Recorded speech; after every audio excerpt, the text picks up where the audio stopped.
আসসালামু আলাইকুম প্রিয় দর্শক, আপনারা জানেন যে কয়েকদিন যাবৎ শিক্ষকরা খুবই আন্দোলন করতেছে আর কি। মোটামুটি শান্তিপূর্ণ আন্দোলনে শহীদ মিনারে, শাহবাগে এবং বিভিন্ন ইসে। তো ওনাদের এই ইসের জন্য জাতীয়করণের জন্য এবং ওনাদের বেতন ভাতা, বাড়ি ভাড়া এরকম এই সমস্ত ব্যাপার নিয়ে তো কয়েকটা রাজনৈতিক দল ওনাদের সাথে একত্রতা প্রকাশ করছে, সেই সাথে সাথে বিএনপিও একাত্মতা প্রকাশ করছে।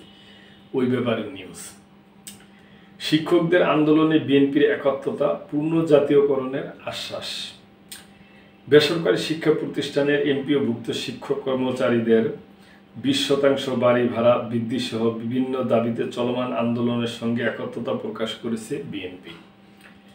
আজ সোমবার দুপুরে কেন্দ্রীয় শহীদ মিনারে শিক্ষকদের মহাসমাবেশে উপস্থিত হয়ে দলটির যুগ্ম মহাসচিব শহীদুদ্দিন চৌধুরী এনি শিক্ষকদের ন্যায্য দাবি অবিলম্বে মেনে নেওয়ার আহ্বান জানান।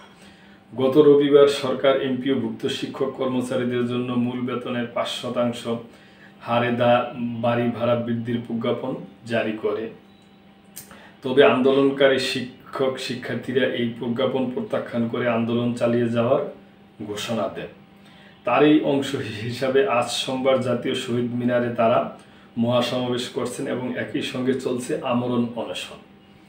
শিক্ষক নেতারা হুঁশিয়ারি দিয়েছেন, বাড়ি ভাড়া, চিকিৎসা ভাতা ও উৎসব ভাতা বৃদ্ধির 3 দফা দাবি মেনে নিয়ে নতুন প্রজ্ঞাপন জারি না হওয়া পর্যন্ত তারা শ্রেণীকক্ষে ফিরবেন না। সমাবেশে শহীদুদ্দিন চৌধুরী এনি বলেন, ইতিমধ্যে অন্তর্বর্তী সরকার শিক্ষকদের দাবির সঙ্গে একমত পোষণ করেছে, কিন্তু 20% হয়তো পাননি, 5% বাড়ি ভাড়া পর্যন্ত নয়, বিশেষ বিবেচনা করতে হবে। তবে তিনি বর্তমান পরিস্থিতিতে এমন কোনো কাজ না করার জন্য শিক্ষকদের অনুরোধ জানান যাতে মানুষের ক্ষতি হয়।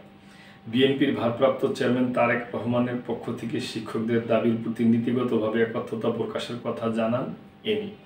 শিক্ষকদের মর্যাদার জায়গায় আসীন করার কথা উল্লেখ করে তিনি বলেন, তারেক রহমান আন্দোলনের আগেই বলছেন, নির্বাচনের পর বিএনপি সরকার গঠন করলে সব বেসরকারি এমপিওভুক্ত শিক্ষক কর্মচারীদের জাতীয়করণ করা হবে।